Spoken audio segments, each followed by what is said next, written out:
to Reyv-Kosmology and to Dying, Death, and Bardo. And despite, I guess, the somber, dark nature of the subject, it is,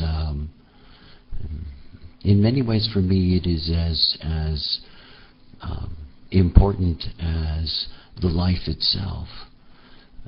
We have rarely had an opportunity to grasp the larger mechanics. We've been stargazers and we've been dreamers, but to see behind the veil, to see the gears and to see all the mechanisms, it's something that opens up a different way of being able to look at the larger process. And for me, the larger process is a life. It's a life. After all, this is Reyv-Kosmology, and I do indulge in the mystical. For the voice, the totality that I call the Biverse, the voice called it a life. I used to poetically call it the child, which I guess poetically it actually should have been the fetus. But nonetheless, the life, the whole, this extraordinary whole that's greater than the sum of its parts. And when I think in cosmological terms, when I think in Rave cosmological terms, it is so obvious to me that the consciousness field that we participate in is the emerging consciousness, design consciousness, form consciousness of the whole. And that in that way there is a magic to looking at any being. And the magic of looking at any being is the recognition that they are an instrument not simply of the phenomena of their lives, but they are a greater instrument than that. They are an instrument that informs the whole.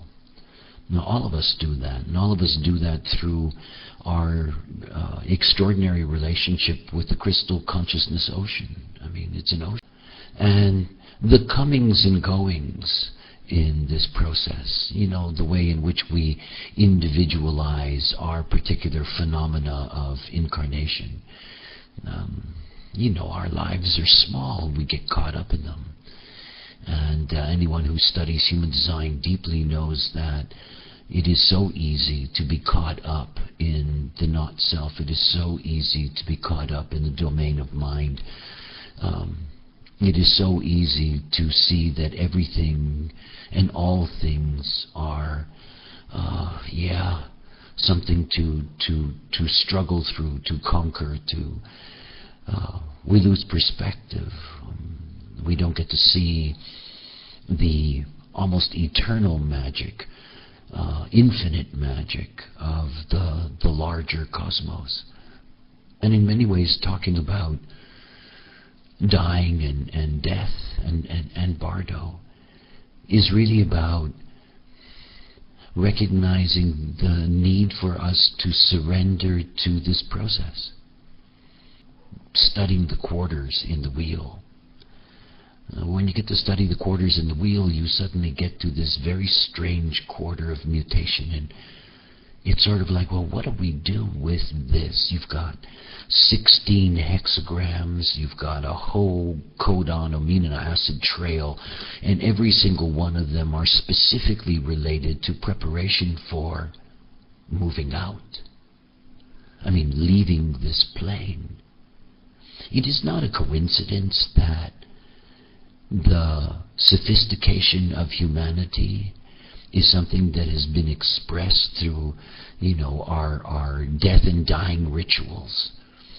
The importance that death has in all of our mythologies, the weight of death, the weight of it, in terms of the way in which it is tied around our throats by religious dogma and the moralities of right and wrong and good and bad and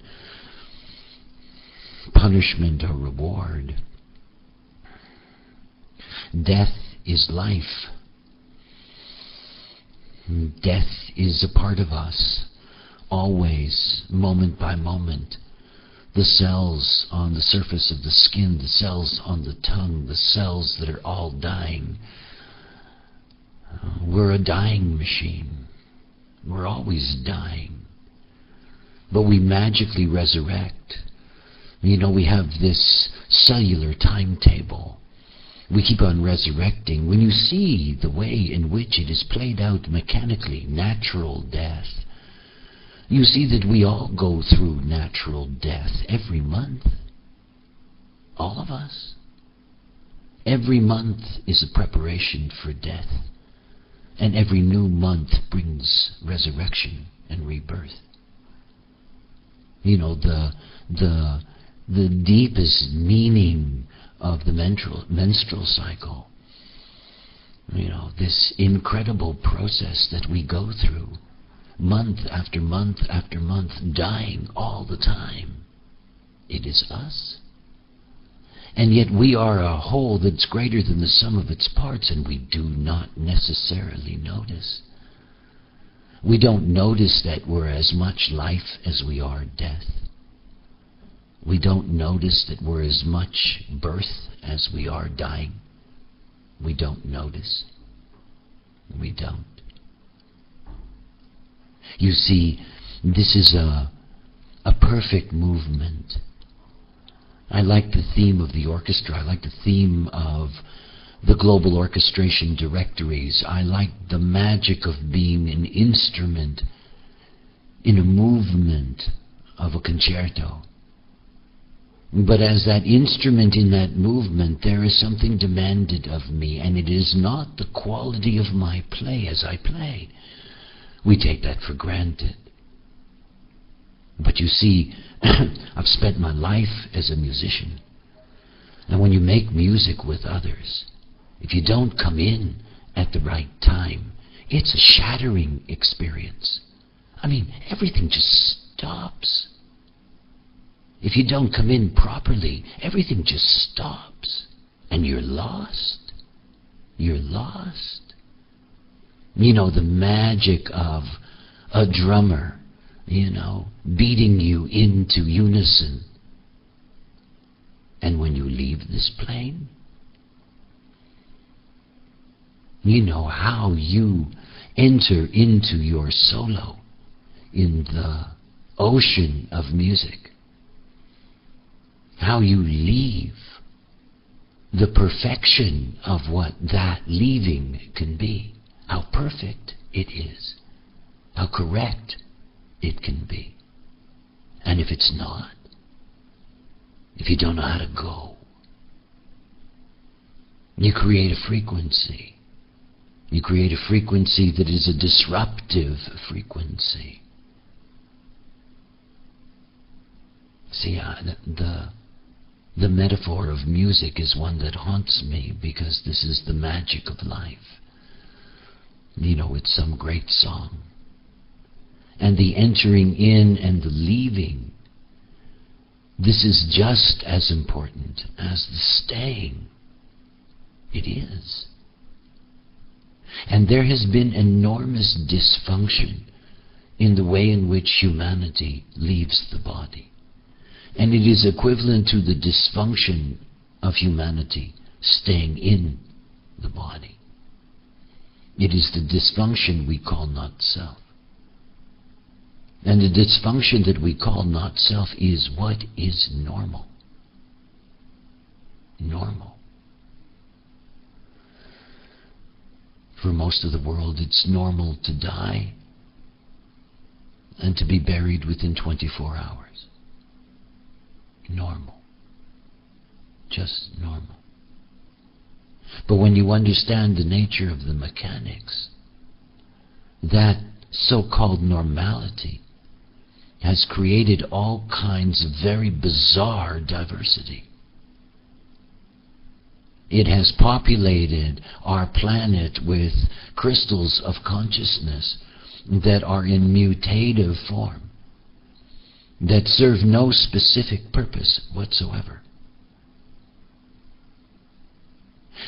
Crystals of consciousness. They are so magical. I mean, it is always a shock for me to leave Tuesday and Wednesdays behind, PHS and Rave Psychology, and enter into this domain of cosmology. Because there is the study of the crystals themselves. And the crystals are extraordinary. I mean, they're just extraordinary. And to really understand how the crystals work, because they're quite something. And to realize something about the nature of the crystals. They're so different from each other. See, we don't really get that. We have this illusion that comes from the mental plane. We have this illusion that we are a oneness. I mean, that's our illusion. You know, our illusion is that we are not a universe. You know, we are this singularity. And we're not. And because we only have conscious access to the personality crystal, we have absolutely no respect for design form consciousness. It has to be taught before it can even be recognized. And that these crystals, you know, these crystals have their way. When you think of a personality crystal, it's the closest thing you come to something to ponder that is infinite. I mean, the personality crystal you're endowed with, it has been in existence since the beginning of this cosmos. Our Big Bang, maybe 15 billion years ago. I mean, you're walking around with something that's a part of you, that's billions and billions and billions of years old. It is, in essence, truly your differentiation from everything else. From everything else. The unique infrastructure of that crystal. And an infrastructure of a crystal that over 15 billion years, through its movement in time and space, changes. And over and over and over again, that crystal gets to incarnate. Passenger. The eternal passenger. Vehicle after vehicle. The eternal passenger. And obviously the passenger has a totally different agenda. Everything about the nature of the personality crystal is, in essence, in the normality of our world, to torment the mind until it can finally break. Very different from the agenda of the design. It's to create that idealized form, that perfect form. I mean, each and every one of us has a right to fulfill our purpose through a correct vehicle. And the design is not something that ever gets to linger. It doesn't. It doesn't at all. And you see, every time that you go through an incarnative process, your personality is married to a different design, a different vehicle, an upgraded model, an evolutionary movement. And it's form that conditions all of this. It is form that conditions what the vehicles are going to be. It's the form principle that conditions how many vehicles at any given time are going to be available for passengers.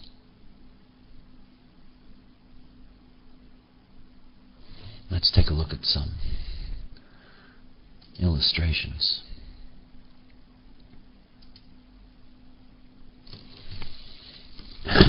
Excuse me. Well, it's highly stylized. And, basically what is illustrated here is the relationship between the personality crystals and the design crystals. Everything about the personality crystal is that we live in a personality shell. I mean, it's a shell, basically. And to really grasp that, we are limited by the way in which we can perceive frequency.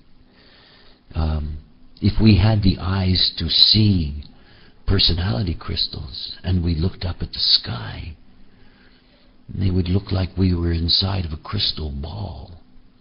Pardon the joke, but nonetheless. We are in a shroud of crystal consciousness. And personality crystal consciousness is built on bundles. Bundles. There are so many of them now. And there are so many of them now because of the dysfunction that we call not self, and the inability for humanity to know how to leave this plane and to return from where you came. I mean, those who incarnate, and it's not everybody's job, those that incarnate, they incarnate from a specific personality bundle. It's just the way that it works. But if they do not leave this plane correctly, chances are they will not go back. And if they do not go back, they cannot incarnate again. In fact, they become part of the encounter environment, the minor consciousness fields that people bump into as this or that, the demon, the ghost, the angel, the whatever you want to call it, the alien,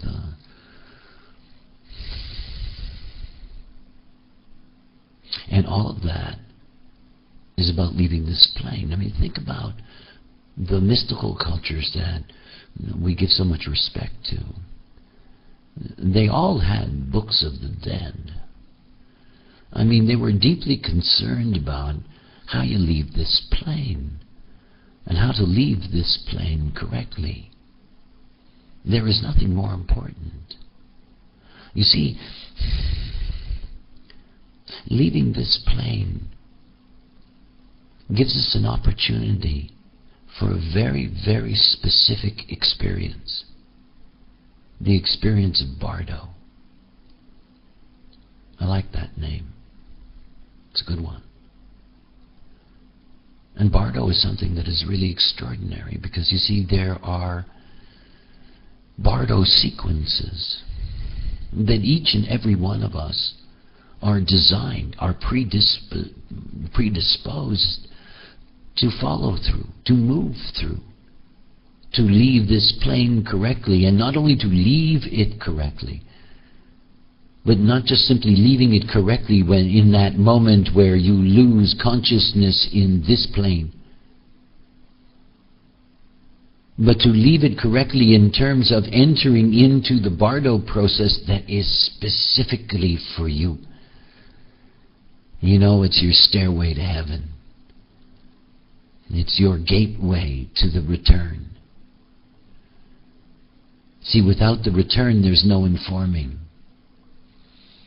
There is so much experiential knowledge that is locked in personality crystal bundles that are made up of forces that have never returned properly.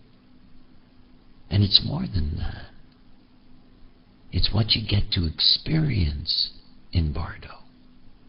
I mean, I think the most fascinating thing about this whole course that we're going to go through is the ability to be able to read the Bardo stages, to recognize precisely what they are, to know what somebody is moving through. It's not that you can prepare them, by the way. It is the magic of death that one, like birth, before one can truly draw the chart, we wait for birth. And before we can truly see the Bardo, we must wait for the moment of death. And in that moment of death, our ability to be able to see the journey. All of us have a right to this journey. It is the completion of our process. And it is clear to me that if there is to be a true transformation in the consciousness field, then those that attain high levels of awareness and consciousness need to return to their source, and that they can only do that by leaving this plane correctly. And like so many things that human design brings, it brings a revolution in the way in which we approach certain things. In this case, the way in which we approach death and the period after death. Because for many societies it would be heretical. And of course we're always dealing with, the religious spiritual forces that are attached to their millennia-old death rites. In many cases, for example, the Middle East that spawned so many religions, immediate burial was a question of hygiene. Obviously it was very hot. Bodies would deteriorate very quickly. It was necessary to do something about that. You just couldn't leave the dead lying around. And so you end up with a hygienic practice relative to the technology of its time, becoming an ingrained religious dogma in this era, and all along. I mean, when we come to the end of this round, and this is what we are doing, it really is an opportunity to be correct through the whole process. And it's real magic in that sense, to see that this knowledge is not knowledge that stops with, the transformation of the individual life, and how beautiful it is to be transformed in this way through the knowledge. But that the knowledge also leads us to the great mystical doorway, and it is. This magical place where we leave the hardware behind. In our re-emergence as frequency in the frequency field.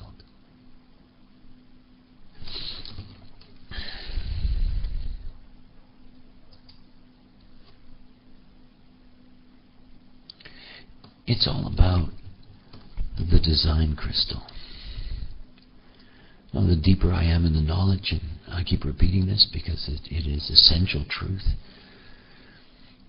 then unless we get down on our global knees to the form principle, there is no salvation. It's all form principle. And the moment that we are attuned to the potential perfection of the form and the methodology to get there, then all kinds of possibilities are there for the emergence of transcendent consciousness. But one thing at a time. If you're looking at this illustration is about the starting of things. The beginning. The bringing things into existence. The design crystal and its monopole together. I've talked often about love. Love is quite an extraordinary thing. And my example of love, my cosmic example, my universal example of love, is the design crystal and the monopole. I can't think of any other form of love that is more perfect. Perfect in a sense. See, the design crystal and the monopole are naturally one. They fit together perfectly. They just do. And in that perfect togetherness is this deep bond. Our lives break that bond. I mean, it is something to think of. I describe what it is to be human as the sacrifice of love. I mean, we are its breath. We are the waiting gasp as the design and the monopole long to be one. And in the moment that the incarnative mechanics are in play, and the design and its monopole are ready to allow form to emerge, is also the moment of the deepest surrender. Because you see, the moment that the monopole and the design crystal finally reaches and fertilizes the egg and its cellular design crystals, the life process begins. Excuse me. In my work on prenatal knowledge, and by the way, Human Design Austria is just releasing for the first time in English my work on the prenatal and pregnancy, and it's a great piece of work. As a matter of fact, Andrea made a very important contribution to that in terms of being able to look at the various stages in the actual conception mechanics and see them relative to the biology. And if you have a chance, take a look at that, because that's a very exciting book to finally have out in English. It's been out in German for a while. Anyway, in the conception mechanics, the first thing that happens, the first thing that indicates that there is actually a life, that there is going to be a life, is that the monopole and the design crystal separate from each other. They separate. They open up this huge gulf in which the perfection of their love is abandoned for life. For life. I mean, if you want to get poetic and all kinds of things, you can. Because it is very beautiful when you think about it in that context. I mean, they are perfect together. It is an extraordinary sacrifice. And something else to really grasp about the design crystal that you have in your vehicle. It's top dog, number one. It runs the show, after all. See, the personality crystal doesn't have that kind of connection to the monopole. As a matter of fact, the personality crystal is whistled at the way a bellhop would whistle.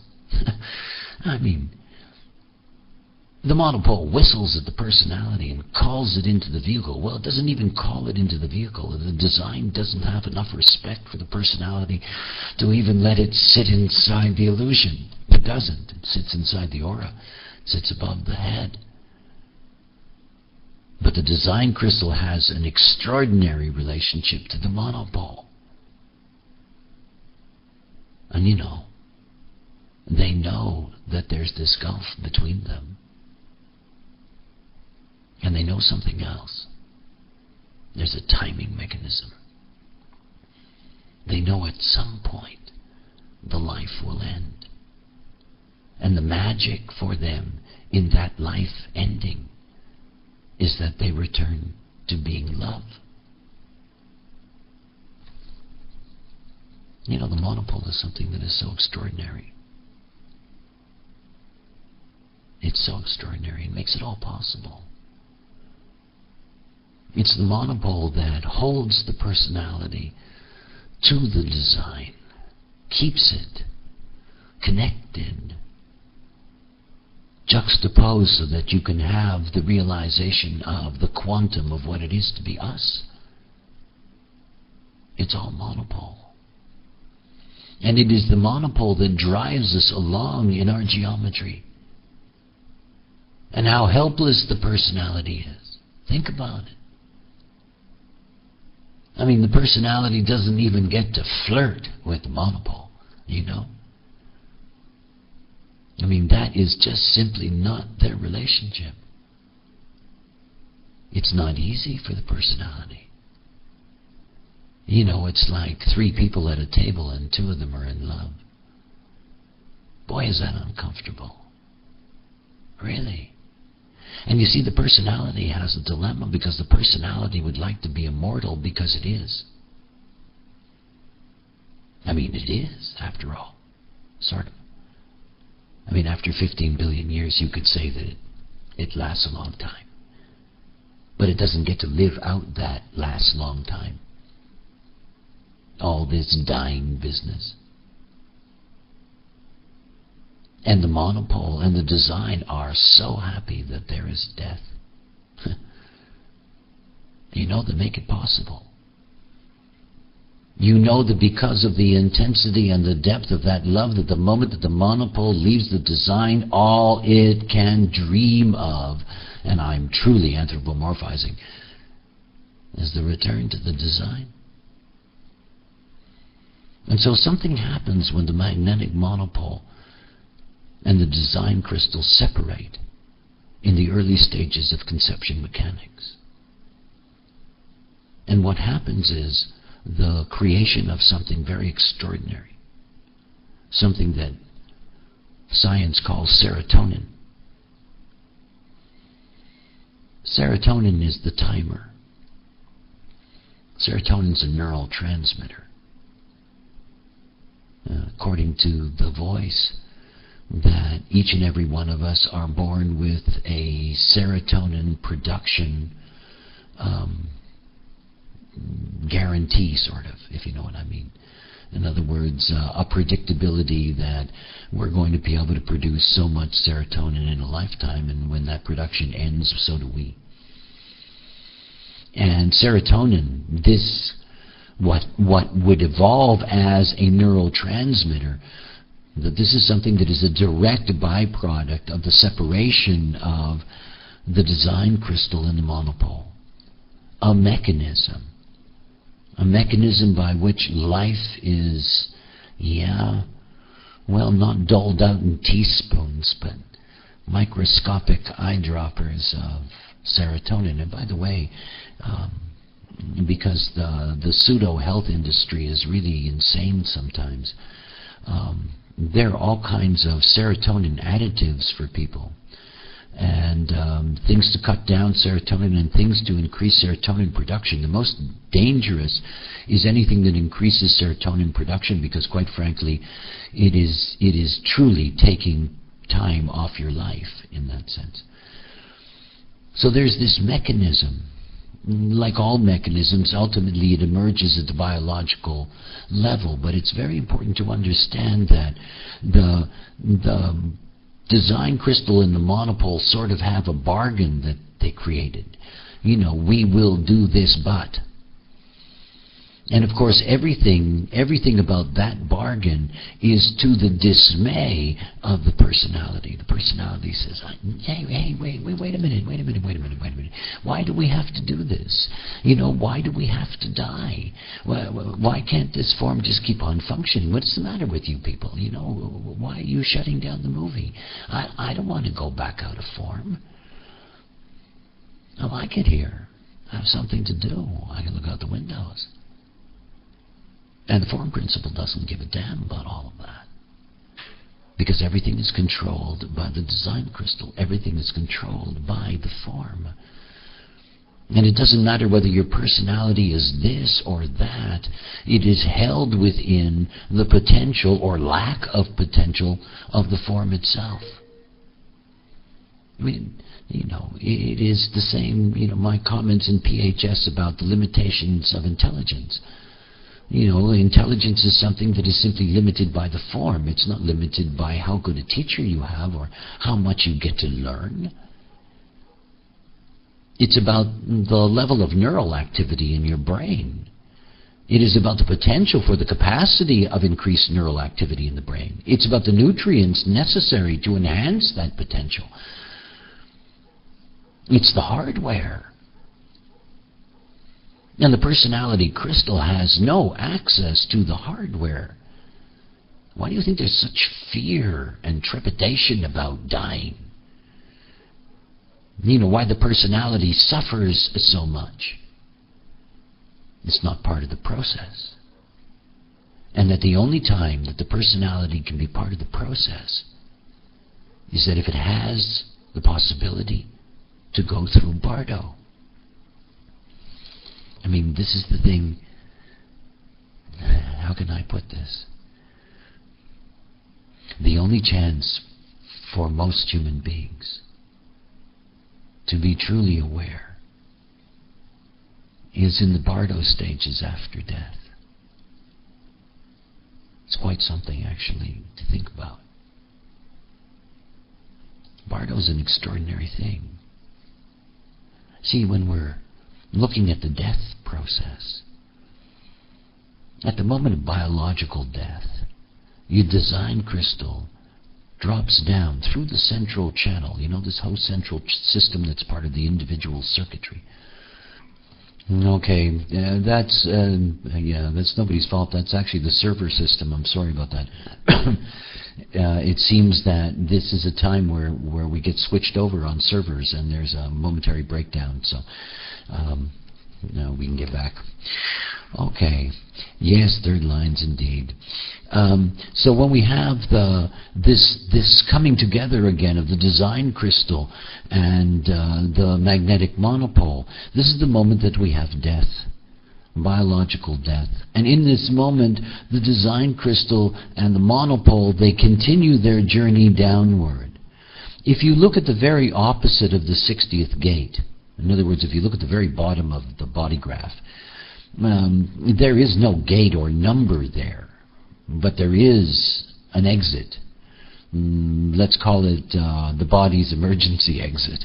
But there is an exit, and it is through that exit that the design and the monopole go, and they go down back into the earth, and they reconnect to the design crystal bundle. So let's go back for a minute. You know, we have two different kinds of phenomena. We have personality crystals that are in bundles, thousands of them, in fact, thousands and thousands of bundles, some with millions and millions of personality crystals. And but when we're looking at the design construct is one bundle. One bundle.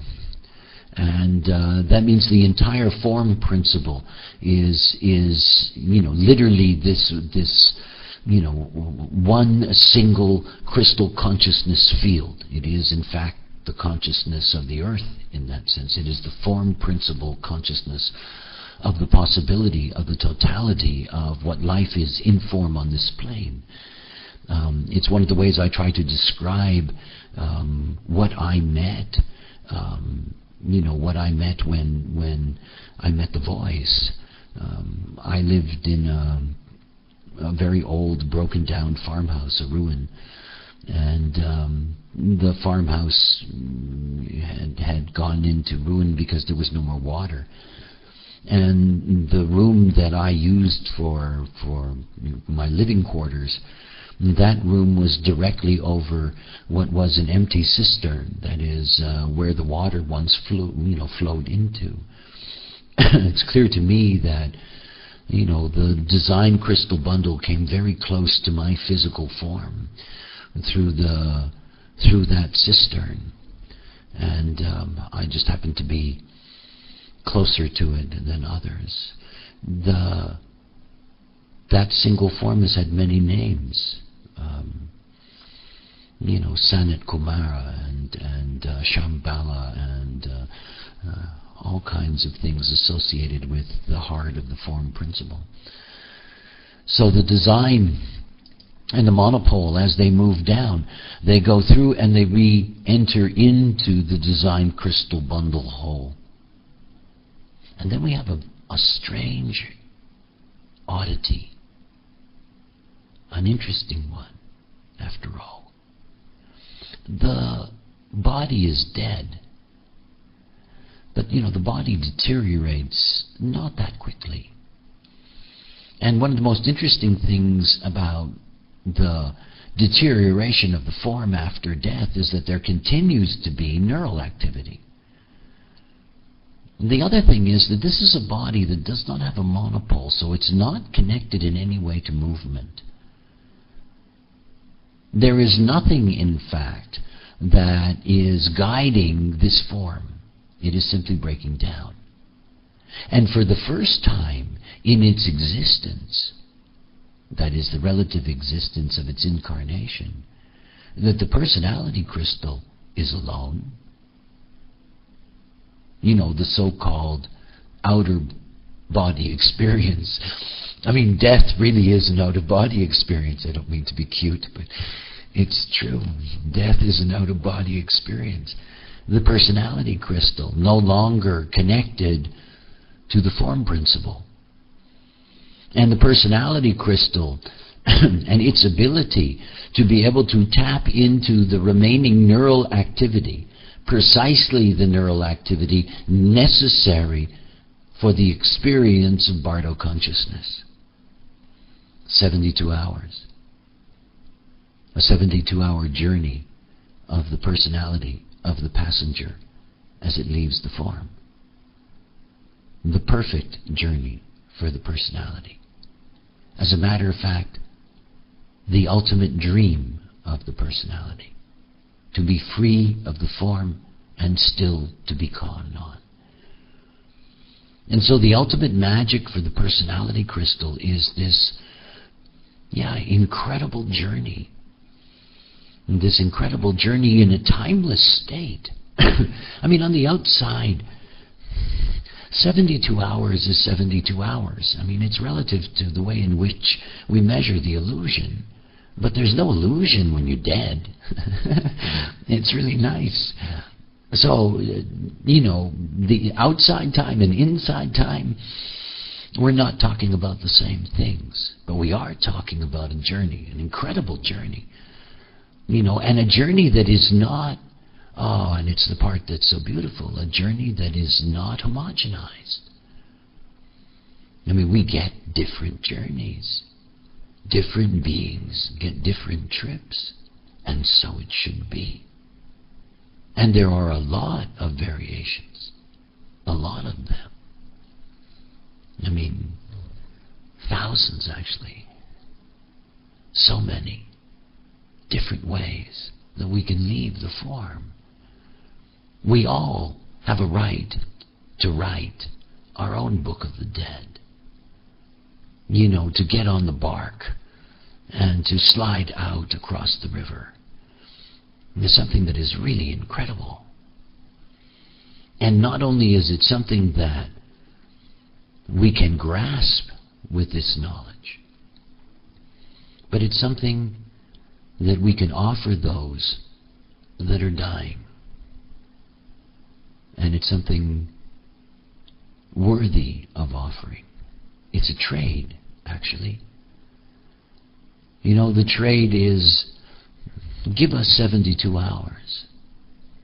After all, you got nothing to lose. You're going to be dead. But make sure you give yourself those 72 hours. Because if you give yourself those 72 hours, you're going to have the experience of a lifetime. Your personality has waited its entire life for that. I mean, all the great mystics, all goo-goo gaga people, they all dream of it. It was Buddha's dream, Buddha's deep dream, Let me out of the form and I will keep my consciousness.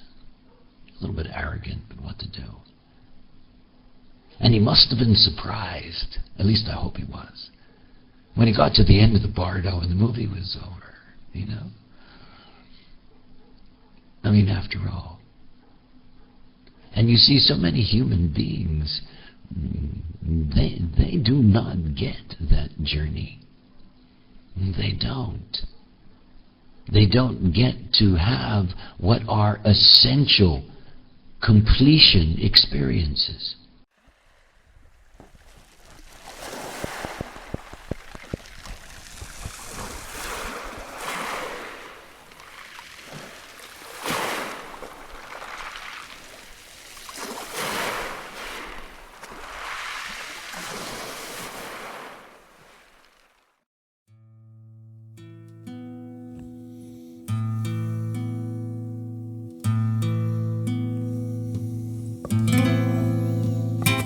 Know the place. Ancient memories where you know his face, and your heart knows his grace. He's worth seeing. Palm trees swaying in the night air. Take taste of forever, Lord, well, it's everywhere. It's so beautiful, it's not fair. It's deceiving. I'd like to welcome you to the package tour of Eden. Put aside your baggage and your disbelieving. He's not like the rest. It's never a matter of what's best. He's the only one who's gonna put you to the test. Well, that's his reason. Let him deep down into your heart. Don't try just to tear him apart. You gotta love him right from the start. No, he's more pleasing. Then he welcome you to the package tour of Eden. Put aside your baggage and all that disbelieving. Poets know the place of peace, love. Ancient memories where you know his face sometimes, and your heart knows his grace. He's worth seeing. Palm trees sway in the night air. Oh, the taste of forever, Lord, well, it's everywhere. So beautiful, it's not fair. It's deceiving. I'd like to welcome you to the package tour of Eden. Put aside your baggage and all that disbelieving.